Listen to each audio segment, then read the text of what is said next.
En 1980 comenzó la Guerra Civil de El Salvador, que enfrentó a la guerrilla del Frente Farabundo Martí para la Liberación Nacional durante 12 años con el gobierno local, apoyado por Estados Unidos. Un conflicto marcado por la extrema violencia que dejó más de 75.000 muertos y alrededor de 400.000 refugiados salvadoreños en los Estados Unidos. Estos migrantes llegaron mayoritariamente a la ciudad de Los Ángeles en un ambiente hostil. Los adolescentes de estas familias fueron los primeros en unirse para protegerse de otras pandillas urbanas. La mayoría se alistaron en dos grupos, el conocido como Barrio 18, de orígenes mexicanos, pero que aceptó a salvadoreños, y la Mara Salvatrucha 13, MS-13, de esencia puramente salvadoreña. Estos bandos, en un comienzo aliados, aumentaron su influencia en los suburbios bajos de la mencionada urbe hasta que en un momento se convirtieron en rivales. Las dos pandillas se caracterizaron por su excesiva agresión a mediados de la década de los 90. El poder ostentado por estas fue tal en el estado de California que la solución planteada por las autoridades estadounidenses fue la extradición masiva de estos migrantes hacia El Salvador. Se estima que unos 4.000 de ellos fueron arrestados y deportados, un remedio cortoplacista que a la larga traería consecuencias. Estos mareros retornados llegaron a un país pobre, devastado por la guerra y con familias fracturadas. El caldo de cultivo perfecto para seguir creciendo. Estas maras se hicieron del control de las calles, reclutando a miles de jóvenes provenientes de familias pobres, cuya única salida era unirse a estas organizaciones que los formaban desde adolescentes. Las pandillas o maras, las pandillas de la posguerra, constituyeron entonces un nuevo sujeto, un flamante fenómeno social con características inéditas y particulares. Un actor desconocido y violento que eventualmente se convertiría en el rostro paradigmático de un nuevo terror, de guerra y de vorágine de crueldad.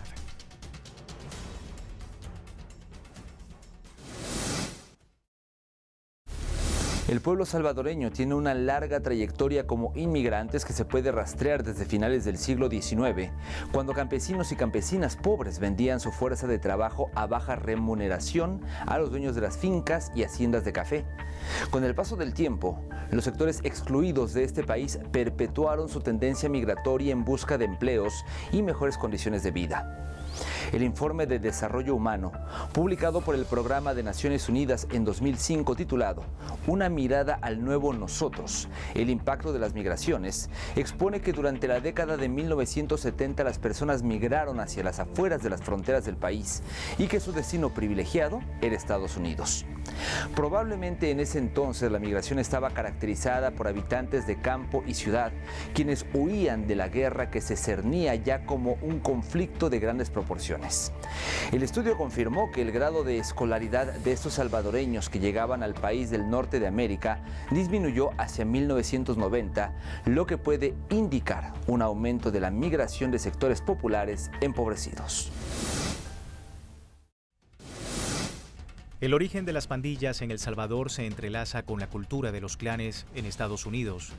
Durante la década de 1970 y 1980, miles de salvadoreños emigraron hacia este país huyendo de la exclusión social, política y económica, la violencia y el conflicto armado interno en El Salvador.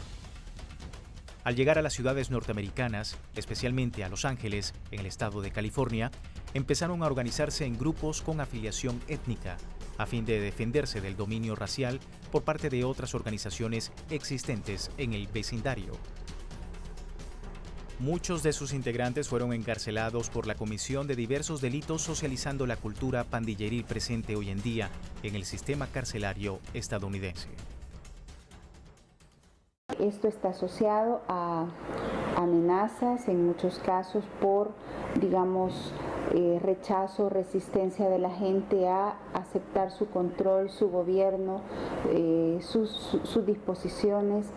En otros casos está vinculado con el tema de extorsión. Los Ángeles, una de las ciudades con mayor recurrencia de población migrante salvadoreña, tiene una larga tradición de formación de clanes. Múltiples estudios mencionan que este tipo de organizaciones se pueden documentar desde el siglo XIX.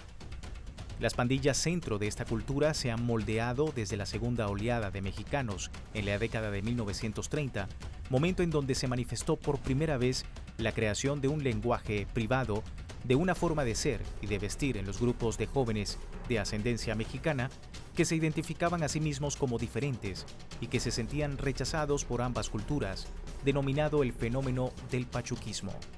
Producto del crecimiento de las pandillas, así como de otros fenómenos que experimentaron las calles de los Estados Unidos desde mediados de los años 90, como el crecimiento del terrorismo dentro y fuera de sus fronteras, fue aumentando la estigmatización de este tipo de colectivos y las leyes en contra de ellos fueron endureciéndose.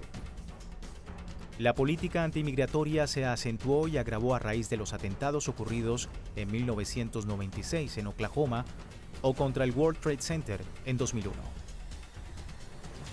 Según las cifras del Departamento de Seguridad Nacional de El Salvador, en el año 1993 se deportó a 2.117 salvadoreñas y salvadoreños.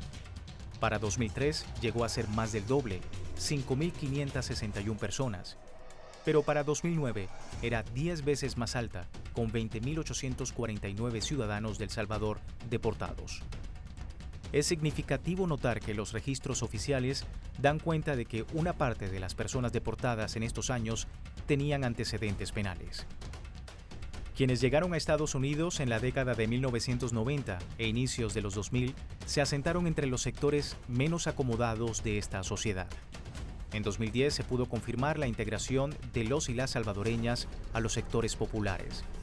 En primer lugar, de cada 2 salvadoreños o salvadoreñas que vivían en Estados Unidos, solo uno o una no contaba con seguro médico. Se habla entonces de una población con poca protección ante el riesgo de enfermedades o accidentes, lo cual influye directamente en una baja calidad de vida. En 1992, tras la firma de los acuerdos de paz en El Salvador, que puso fin a 12 años de guerra, Estados Unidos comenzó la deportación de salvadoreños que residían en ese país y habían sido condenados por diferentes delitos. Al regresar, muchos se unieron a grupos de jóvenes rebeldes y se organizaron hasta convertirse en sus cabecillas. Los gobiernos de turno no les prestaron la atención debida y aludieron que solo se trataba de jóvenes rebeldes provocando desórdenes callejeros. Los operativos policiales se enfocaron más en combatir la delincuencia común, mientras las maras y pandillas crecían. Según una estimación, 20.000 delincuentes regresaron a Centroamérica entre 2000 y 2004. La tendencia continuó con el tiempo. Las autoridades de migración estadounidenses expulsaron a casi 6.000 presuntos integrantes de pandillas solo en 2018, alrededor de 1.300 de ellos de la Mara Salvatrucha 13. Son entre 60.000 y 70.000 los miembros directos. Súmele usted las familias a eso. No, andan como 400.000. Solo los 70.000 es más que el ejército y la policía y la seguridad privada conjunta. La Mara Salvatrucha y Barrio 18 se gestaron en este contexto cultural. Ambas son pandillas de formación relativamente reciente en el panorama de la ciudad de Los Ángeles y su integración data de la última parte del siglo XX. La MS-13 o MS en específico tiene una historia que data de la década de 1980. Comenzó con la captación de salvadoreños y salvadoreñas que llegaron escapando de la guerra civil y de la violencia política de su país. En los pleitos de racismo, ¿era tu vida o la del otro? Los gobiernos centroamericanos, algunos de los más pobres e ineficientes del hemisferio occidental en materia de seguridad, no fueron capaces de lidiar con la influencia criminal, pero tampoco fueron advertidos debidamente por las autoridades estadounidenses. Los convictos, que muchas veces solo tenían una mínima conexión con sus países de origen, tenían pocas oportunidades de integrarse a la sociedad y en muchos casos se dedicaron a la vida pandillera. De este modo, la decisión de utilizar la política migratoria como instrumento antipandillas contribuyó a reproducir el virulento crecimiento de la pandilla en Honduras, El Salvador y Guatemala. Entonces yo en la vida de pandillero, cuando estaba de menos edad, sentía que eso era todo para mí, pues no conocía otro mundo fuera de la pandilla. Pues. sentía que ella era mi familia, sentía que si alguien me hacía daño o me pegaba, yo corría para donde mi pandilla, porque es como mi hermano, como repetía, ¿va? Entonces, en cierto modo se siente una adrenalina, también andar en eso de pelear y de que te respeten y todo eso, pues, pero era por lo mismo, ¿va? De la sobrevivencia, de que si uno se dejaba de alguien más, que el machismo con el que aquí lo inculcaron a uno, que sos así, que sos allá, ¿va? Y que no sos de los varones, que no sos varón, parate, pelear, ¿va? Entonces uno como así lo criaron con esa mente. Un análisis del Instituto Español de Estudios Estratégicos relató que los retornados reprodujeron en estos países el modo de actuación que habían aprendido en las calles y en los centros de reclusión de Los Ángeles. De forma rápida se sumaron otros jóvenes que ya estaban asociados a grupos callejeros y se produjo una hibridación con los rasgos que aportaron las maras de corte californiano. Los tipos de delitos, su peligrosidad y frecuencia está determinado por el tamaño de la agrupación, su complejidad jerárquica y los nexos que tenga o no con el crimen organizado. A lo largo del siglo XX se detectaron pandillas en todo Estados Unidos. Sin embargo, solo 3 ciudades concentraron el fenómeno: Nueva York, en donde inicialmente se manifestó con inmigrantes europeos a finales del siglo XIX, Chicago, que resaltó en la década de 1930, y Los Ángeles, de emergencia más reciente.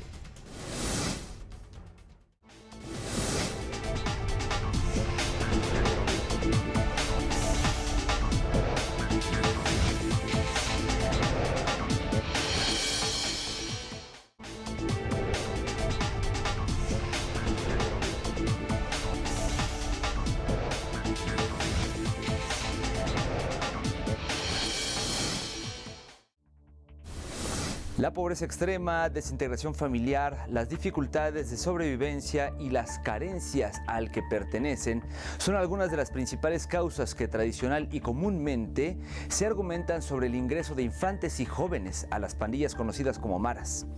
La violencia derivada de estos clanes y de los mismos estados y gobiernos centroamericanos son un factor importante para salir de los lugares de origen.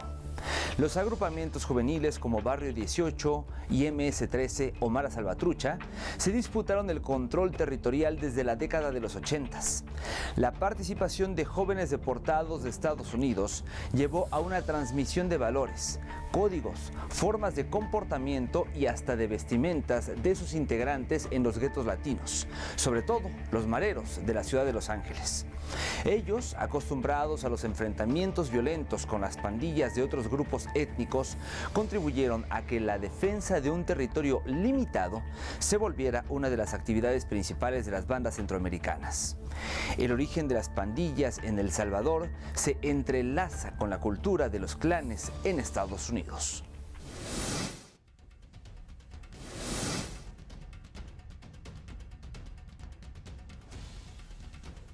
En El Salvador, las primeras pandillas surgieron en la década de 1960, cuando los jóvenes desencantados por la realidad social se empezaron a juntar en sus barrios. Pero 3 décadas después, sufrieron una drástica transformación cuando Estados Unidos inició la expulsión masiva de no ciudadanos, incluidos muchos jóvenes nacidos en El Salvador, que se habían unido a pandillas callejeras en Los Ángeles. El país centroamericano no estaba preparado para la llegada de los deportados ni para importar la cultura de las bandas al estilo estadounidense. Y grupos como la Mara Salvatrucha y Barrio 18 les ofrecieron a los adolescentes alienados un sentido de pertenencia, identidad y estatus social. De entrada, las pandillas fueron recibidas con indiferencia, pero poco a poco empezaron a organizarse mejor, a tener un carácter más empresarial y a estar preparadas para llevar a cabo actos de violencia brutal e indiscriminados. El poder de las pandillas en El Salvador es un fenómeno de larga data. Desde hace 3 décadas, el país centroamericano ve cómo estas bandas reforzaron su dominio, pasando de ser grupos callejeros con operaciones en Los Ángeles a convertirse en una organización criminal transnacional. La rivalidad entre Barrio 18 y la Mara Salvatrucha 13 creció hasta puntos insostenibles. Los asesinatos diarios se multiplicaron en El Salvador durante los 90, controlaron territorios donde el Estado no tenía presencia, al punto de tener el 94% de los casi 300 municipios que conformaban el país. Es más peligroso porque uno anda desde las 4 de la mañana y si usted no cae bien con alguien, a esa hora lo pueden matar. Como dice la palabra, hay que pagar para sobrevivir. Ahora en día tenemos un problema muy serio. ¿Cuál? Ser joven. Ese es un delito, ser joven. El otro delito, trabajar. El otro delito, vivir de una colonia a otra. Esos son los delitos graves que El Salvador padece ahora. Desde sus inicios, la extorsión es parte de la cultura criminal de estas bandas. Lo que comenzó como una especie de mendicidad adoptó con los años una estructura delictiva más compleja, con un modus operandi sistemático y establecido.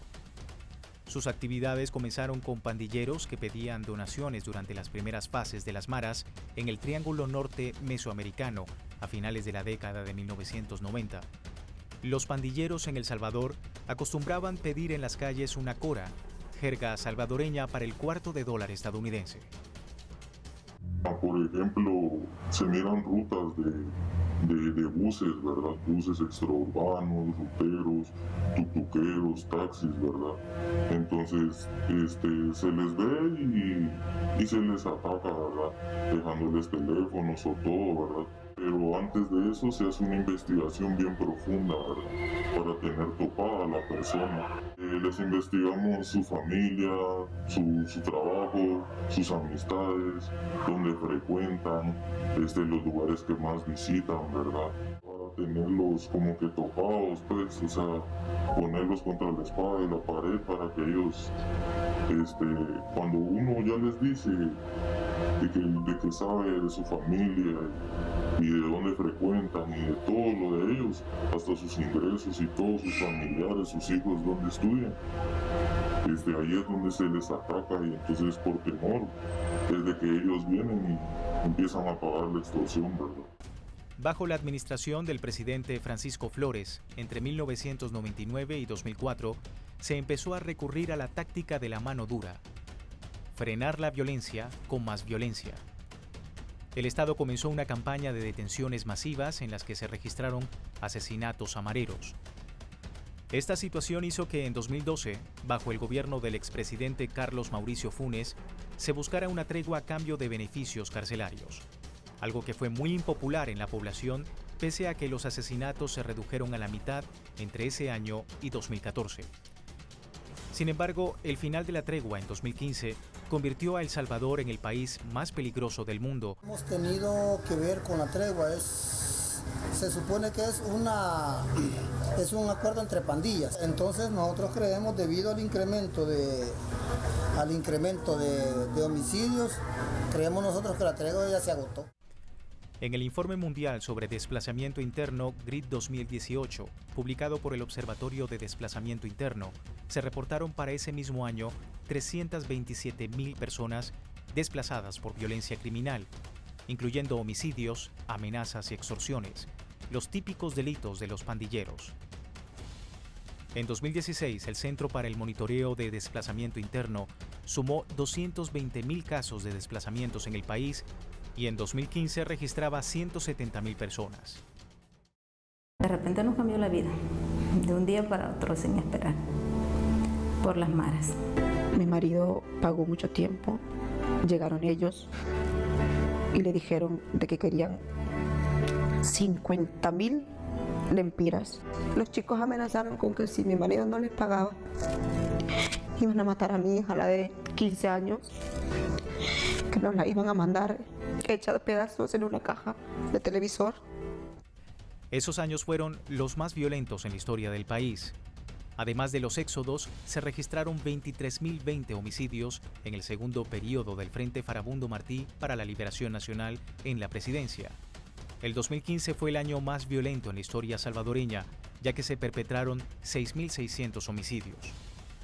Un año después, las pandillas provocaron el desplazamiento forzado en varios puntos del país, entre ellos 20 familias que desalojaron sus viviendas en Zihuetenango, asentado en uno de los cerros del Cantón San Isidro, al sur de El Salvador, por amenazas que pandilleros difundieron.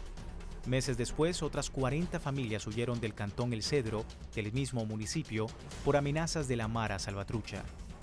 Hasta 2019, según la Agencia de Naciones Unidas para los Refugiados, se registraba que en las últimas 2 décadas, alrededor de 71.500 personas fueron víctimas de desplazamiento forzado en El Salvador y desde 2010 a 2018, alrededor de 46.800 salvadoreños solicitaron asilo en diferentes países de la región. Sin embargo, desde que el país centroamericano inició el régimen de excepción, las pandillas comenzaron a perder el control de las comunidades paulatinamente.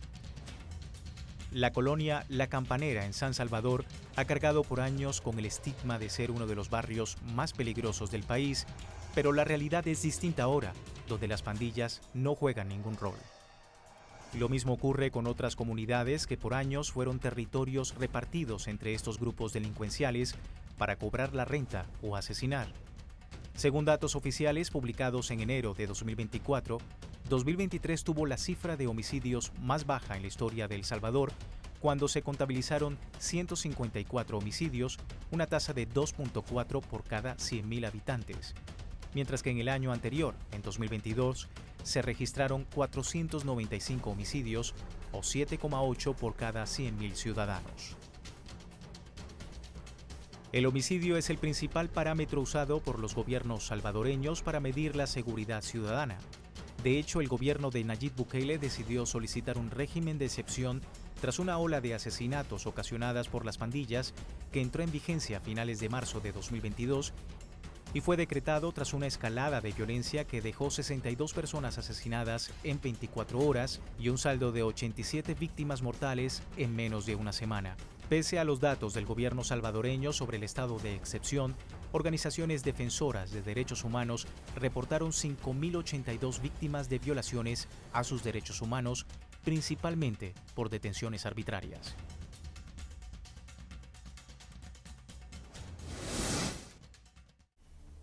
El Instituto Universitario de Opinión Pública de El Salvador dio a conocer a través de una encuesta realizada en diciembre de 2019 que el 70,4% de los encuestados expresó que la delincuencia era el gran problema de los salvadoreños.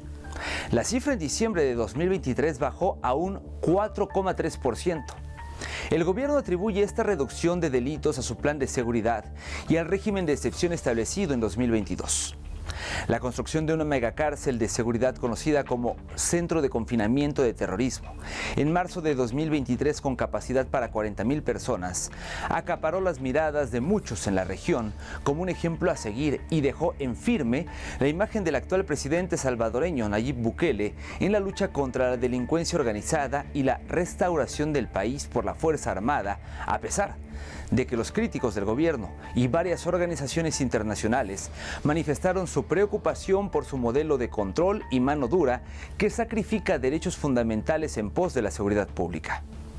El Comité contra la Tortura de la Organización de Naciones Unidas exhortó en noviembre al gobierno de El Salvador reducir la sobreocupación en las cárceles y velar por un trato digno de las personas privadas de la libertad.